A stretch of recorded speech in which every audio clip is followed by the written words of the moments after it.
जलवायु परिवर्तन के मुद्दे पर दुनिया भर में लोग अपनी सरकारों और कंपनियों पर मुकदमे करने लगे हैं। उन्हें जीत भी मिल रही है।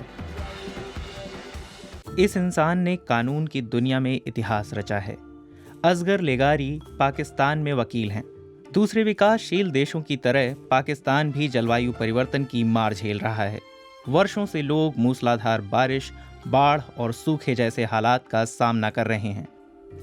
2015 में लेगारी ने एक क्रांतिकारी दलील के साथ अदालत में याचिका डाली थी। उसके मुताबिक जलवायु परिवर्तन के प्रभावों से अपने नागरिकों को बचाने के लिए सरकार ने पर्याप्त उपाय नहीं किए।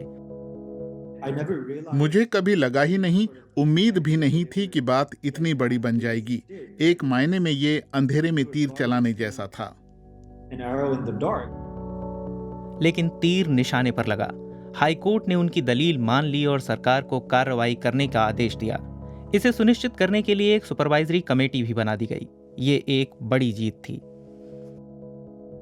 मानवाधिकार की दलीलों वाले शुरुआती मामलों में ये भी एक था। वो दलील कोर्ट को भरोसा दिलाने में कामयाब भी रही कि ये उनके न्याय क्षेत्र के दायरे में आता है और वो दखल दे सकते हैं।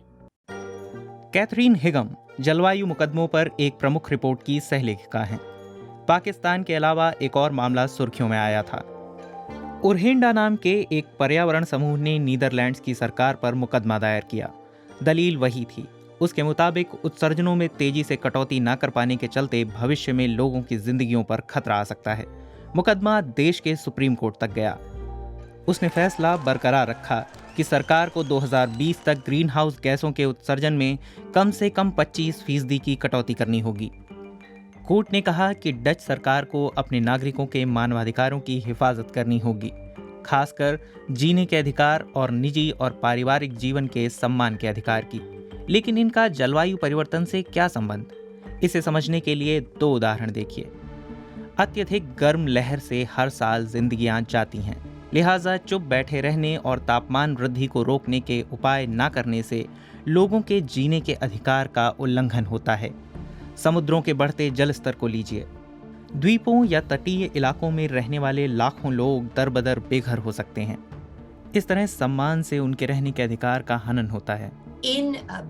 जीवाश्म ईंधन के बुनियादी ढांचे में निवेश कर या वैसी कंपनियों को सब्सिडी देकर और दूसरी कंपनियों की गतिविधियों को नियंत्रित करने में विफल रहकर सरकारें जलवायु परिवर्तन में योगदान दे रही हैं। इसी तरह बड़ी कंपनियों को प्रदूषण फैलाते रहने की इजाज़त देकर जलवायु परिवर्तन से जुड़े मानवाधिकार को होने वाले नुकसानों से अपने नागरिकों की सुरक्षा में भी सरकारें विफल हैं।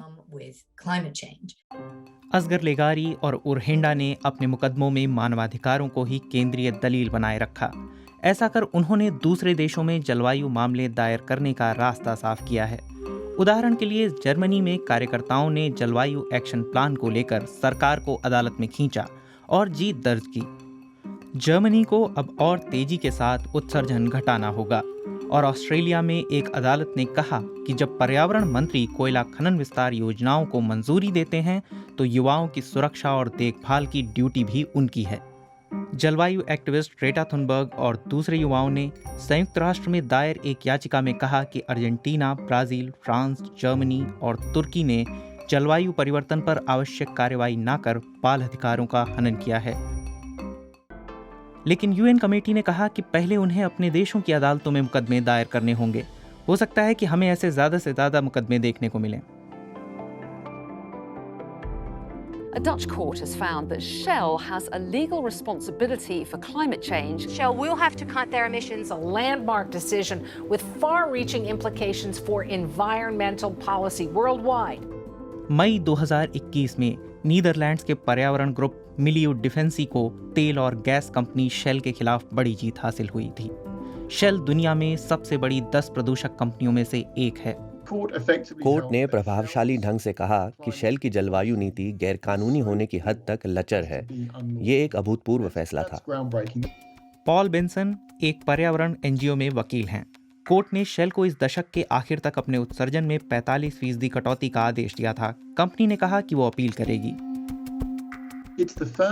ये पहली बार है जब एक कॉरपोरेट समूह को पेरिस समझौते के लक्ष्यों को मानने का आदेश दिया गया है। कोर्ट ने शेल की मौजूदा जलवायु नीति को अमूर्त, अस्पष्ट और अनावश्यक करार दिया है। उसने कहा कि कंपनी अपने दायित्वों का उल्लंघन कर रही है। इस बार भी दलील वही मानवाधिकारों वाली थी। कोर्ट का कहना यह है कि उसके फैसले में निहित हितों की जगह, जैसे इस धरती के लोगों के मौलिक बचावों के हित, जलवायु बचाव के हित, ये शेल के वाणिज्यिक हितों से कहीं बढ़कर है। जानकार कहते हैं कि ऐसे मुकदमे जलवायु संकट के समाधान का महज एक हिस्सा हैं, लेकिन दुनिया भर की अदालतों में मिली सफलताओं से जाहिर होता है कि फिलहाल कानूनी लड़ाई एक जिताऊ रणनीति है।